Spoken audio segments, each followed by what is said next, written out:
When I was younger, I had a bad habit. If there was a sport or an instrument or a hobby I really wanted to try, or if there were a different area of study I thought I might be interested in academically, I would give that new thing a try, but if I wasn't already kind of good at it naturally, I wouldn't stick with it.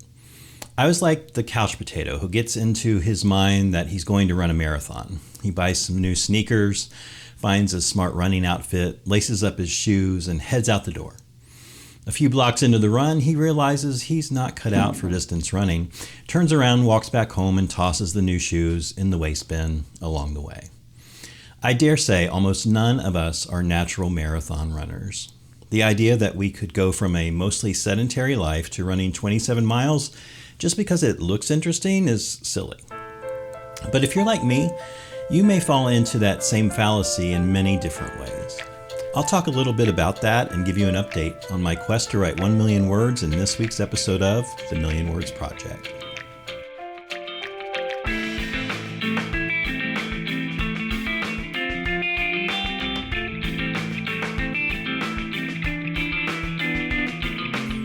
Welcome to the update for week 16 of The Million Words Project. I'm author, educator, and creativity coach Eric Sheridan Wyatt.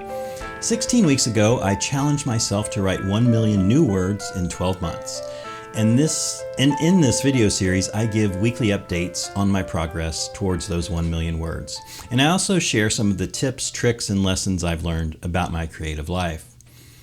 For the last dozen years, I've been helping writers, would-be writers, and other creatives pursue their artistic vision and tackle those big thing projects they've always dreamed of, but never quite gotten around to. I share these things with the hopes that something I say might encourage or inspire you in your own creative or entrepreneurial interests. Let's get started with this week's update.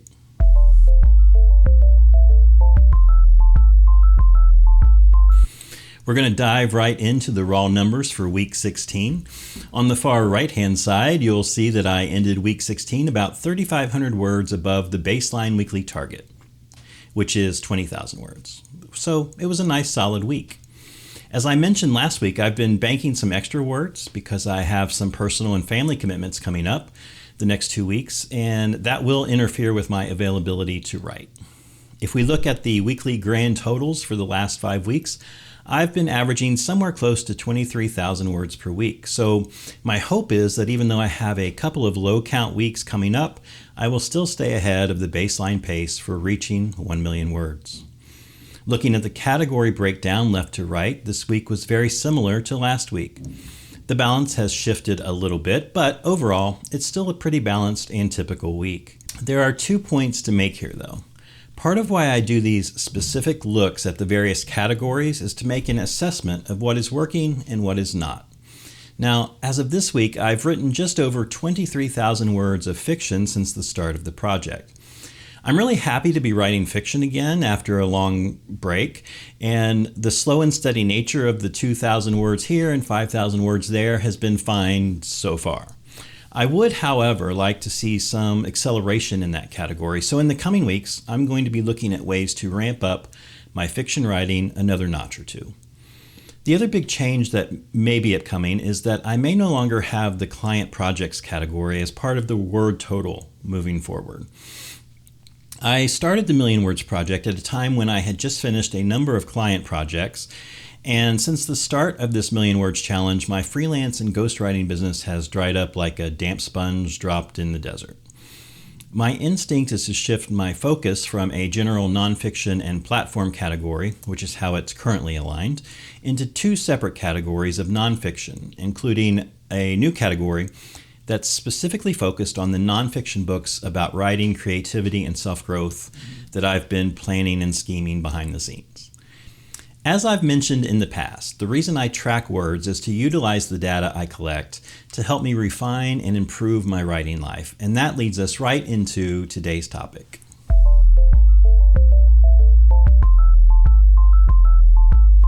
The last couple of weeks have been a time of changing things up, shaking up the routine, sorting out things that have been working, and finding ways to improve my day-to-day. I keep track of the words I've written because I had a very specific situation. After the pandemic and a move across country, I was stuck in a rut of wanting to write and having projects I really wanted to work on, but never quite getting around to doing the work. I have, as of today, about 24 books I want to write in the foreseeable future, and that's a lot. The only way to write a lot of books is to write a lot of words. Yes, there is a difference between quality writing and writing in large quantities. I'm not suggesting otherwise. But to write quality books still requires me to actually write, right? And so the way forward when I had hit a low point in my writing life was to get started once again. I can revise bad writing, but I can't revise an empty page. First things first, get some words on a page, even if they aren't great. Even if they will require a lot of work to make them something even approaching good. Why is this the method forward? Because I've learned that one of the biggest points of resistance to writing is the false belief that I should only write something if I write it well. The perfectionist tendency has its merits. Sometimes it pushes me to make something that starts out just okay into something much better than okay. But perfectionism can also be a major drawback to actually getting anything done. As I mentioned in the opening, my default reaction to trying something new when I was younger was that if I wasn't immediately pretty good at the new thing, I would abandon it for something else. And oftentimes, if I was pretty good at something, I would only stick with it until I got to a point where I wasn't making easy progress anymore. Then I would put that thing aside and try my hand at something else. Even with writing, my avoidance of failure often kept me from making progress, and my perfectionism kept me stuck. My first novel took me 20 years to write. Not because I'm that slow of a writer, but because I spent the first several years writing and rewriting the first chapter. I was working under the assumption that if I could just get the first chapter exactly right, then I could do that with the rest of the book.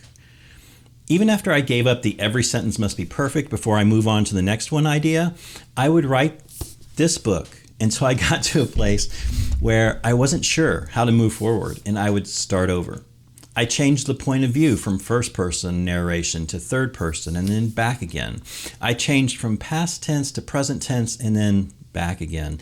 Each of these changes required me to start writing the entire thing over. I eventually gave up on this book, and it sat dormant for years and years.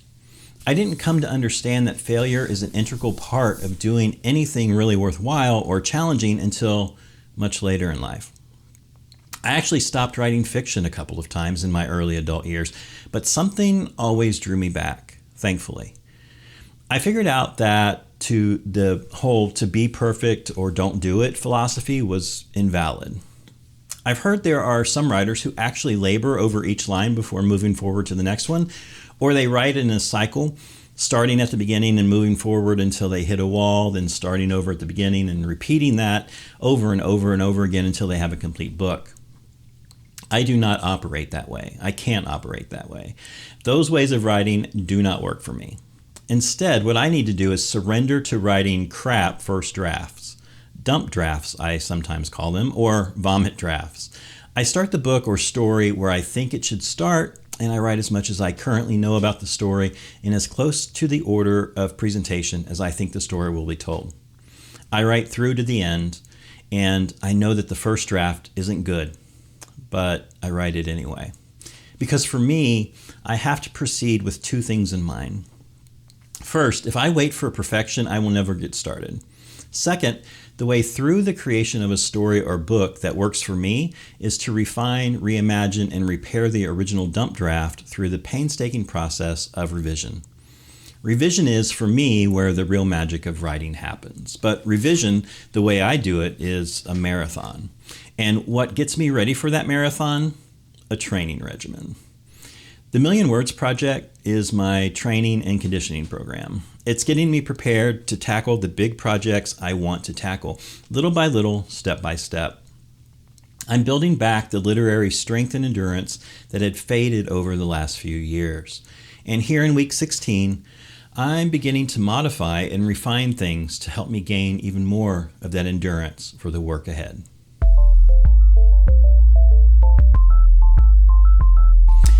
There are a couple of ideas that I keep in mind to help me overcome the resistance and laziness I sometimes feel when it comes to my writing, creative, and business life. The first is from author, podcaster, and public speaker Jon Acuff, who specializes in helping people get things done. He says, 90% perfection and shared with the world is always superior to 100% perfect and stuck in your head. I don't know that I've ever even achieved 90% perfect in my stories and books, but I do know that I've reached a point where I would rather write decent versions of the 24 books I want to write than to wait for decades and get something 100% perfect and never get around to actually writing it. Don't get me wrong, I still believe in writing the best book I can write today. And I spend a lot of time refining and revising because I believe quality matters. But I no longer believe in perfect when it comes to a book, a movie, or any piece of art. The idea of perfect isn't realistic and it isn't helpful. So to get myself moving, I also think about what best-selling novelist Jodi Picoult has said about writing consistently, even if the writing isn't great. You may not always write well, but you can edit a bad page. You can't edit a blank page.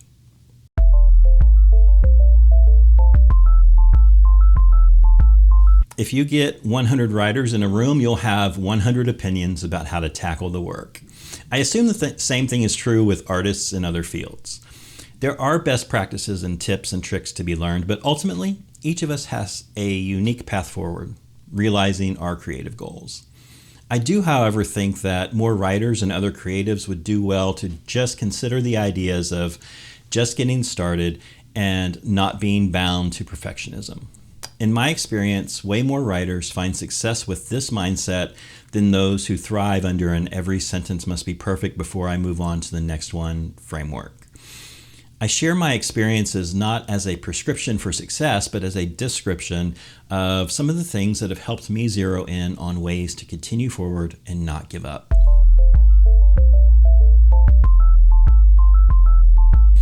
Maybe you are a natural marathon runner. Maybe you're one of the rare birds who is able to be a perfectionist and still function and achieve your goals. And if that's the case, I applaud you. And frankly, I envy you. However, if you resonate more with the idea of building up towards a sustained level of creative and productive work, I'm going to ask you to ponder a couple of questions this week. Maybe if you're game, you'll even take time to write through these questions in your journal or notebook. First, how aware are you of the routines and methods you use to work towards your creative or other life goals? Are you on autopilot or are you consistently fiddling with your workflow? Second, if you are already mindful of the various elements of your workflow, or if you take some time right now to be more aware, which things that you do are working well for you? Which things help you consistently and measurably get closer to your goals? Finally, are there any habits, personality traits, circumstances, or held beliefs that are holding you back? If so, are there ways to mitigate or even eliminate those barriers? Writing through these questions and allowing yourself to ponder the answers is a great way to begin to refine and rebalance. Even if everything seems to be smooth and easy in your workflow, doing this kind of exercise can be beneficial. You'll either come away with the satisfaction that you're firing on all cylinders and reinforce that behavior, or you'll uncover a little improvement here or there that will make things even better. Either way, it's a win.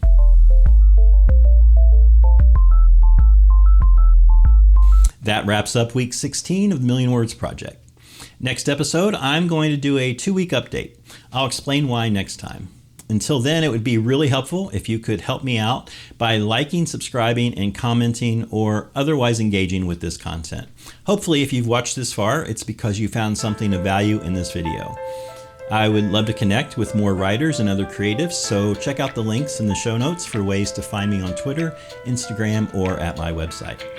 I hope you have a super week, and remember, your words matter. Make them count.